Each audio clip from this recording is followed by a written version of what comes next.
Hey everyone, thank you so much for tuning into today's video. Today's video may shock you. I am sharing reasons that you should use a credit card.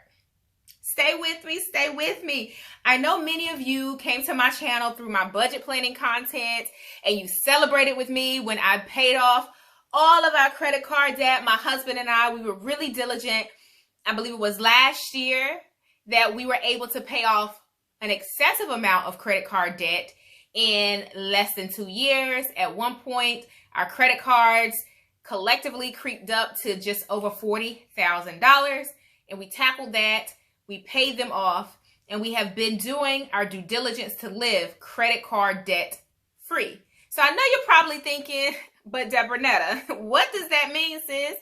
So I wanted to share with you some of the reasons why you should use a credit card, and we're going to talk through them together just so that we can leave this video with the best fit perspective. Are you ready to dive in? All right, so let's talk about those 3 things. But first things first, if you're new to my channel, I want to welcome you. I invite you to hit subscribe. Also give this video a thumbs up, because here on my channel, I share my love for all things planning. I share pieces of my life with the hope of helping you to balance, grow, and succeed in yours. Planning content is one of the many types of videos that I like to share. I also share some lifestyle sprinkled in with a little bit of tips and mommy content as well. So let's dive into the tips. Number 1 is you should use credit cards to leverage the rewards. Now, I know you're probably thinking, should I risk going into debt just so that I can save $10 at the Starbucks? Well, let's think about it. So I'll share my recent experience. I was traveling, and because I waited so late to book my flight, I had to go in and pay a little bit of extra money. But before I hit that book button on Delta, I went back out to one of my credit cards because I knew I had accumulated some rewards. And I was able to translate those rewards into about a $32 savings on a flight. So to me, yes, it's a little bit better than getting the $10 off at the Starbucks. And I'm not knocking Starbucks because I love them. But I was able to save some money on a flight because I had those rewards. Now, if you have a good relationship with money, I am going to say it again. If you have a good relationship with money, there is some opportunity to be had from leveraging your credit cards to build up rewards so that you can save money on future things that you're going to purchase anyway. Many of the credit cards will offer you a percentage of cash back, 3% cash back on purchases, etc. So be mindful that you're getting the most reward possible, because there are a lot of cards that are out there and they'll give you like 1%, but the interest rate is ridiculous. So no. That to me is not worth it. But if you're going to allow me to have moments where I can get 5x the benefits or 3x the benefits, then to me, I can use it strategically to build up more rewards that I can use in the future. So the other point that I want to make in terms of rewards, again, if you have a good relationship with money, if you're not someone who is already in debt, right? We don't want to start tapping into credit cards for rewards when we're already upside down in terms of our budget. But if you plan with me, if you have a strategy for your money, if you have your financial goals and you're saying, you know what, I'm in a good place, now I want to be able to benefit from my spending, then this is for you. If you still need a little bit of encouragement, if you need a little bit more help to get financially stable, then I don't recommend implementing this particular strategy until you can kind of get on even footing. All right. So I have our son's daycare bill, his preschool bill goes to a credit card because it's on auto pay. Now, I set it for auto pay, but I treat the expense like a regular expense. Even though it flows first to the credit card, I then pay it on the due date against the credit card. So when it clears, I pay it. So it's not sitting there, it's not accumulating interest, and I'm treating it as just a transactional hub for us. So when it hits, because of the amount, we see the rewards come through because it's quite pricey. So that works for us. Now, I don't do, now some people, do it with other bills.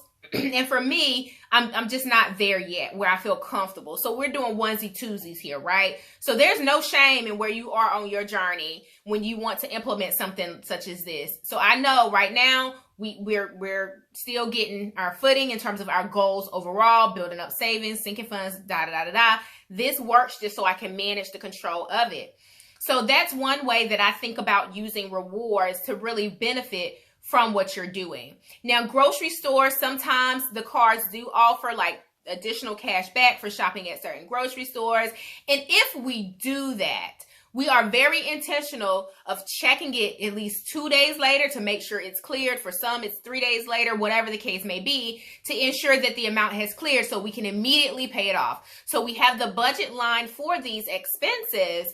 We're just using the credit card as a funnel for us to make the payment, but we have the money allocated and earmarked so that we can then pay it off. And then we're getting the rewards on the back end. So that's one reason, is the rewards. Reason number 2 is for safety purposes. Now, if you are if you're online shopping, maybe you want to support a small business, or you want to support someone at your local farmer's market, and you maybe feel like, is there enough controls in place from a technology standpoint so that my information is not compromised? Now, I'm not by any means suggesting that small business owners are out here doing janky things, because I'm a small business owner. I sell my journals online and things of that nature. I've done vendor fairs. But when I think about, I'm at a vendor fair, I'm logged into like maybe the public Wi-Fi. And again, I'm not suggesting something is going down, but I use a credit card just as an extra buffer. Because if my bank account becomes compromised because I've used my debit card, for me personally, it takes my bank a little bit longer to help me to recover that lost money. And that's legit my money when it's coming out of my bank, when my bank account has been compromised. But if my credit card gets compromised, my money is not tied up. It's just allowing the credit card company time to reverse out the charges, to clear my name, clear it up, and things of that nature. We have been hacked in our bank, and we have been hacked in our credit cards. And dealing with the credit card to get it resolved was much quicker than dealing with our bank to get it resolved. And to be quite frankly honest, that we had to go an extensive amount of time with our money missing from our bank account that was hard-earned money. So it didn't feel good.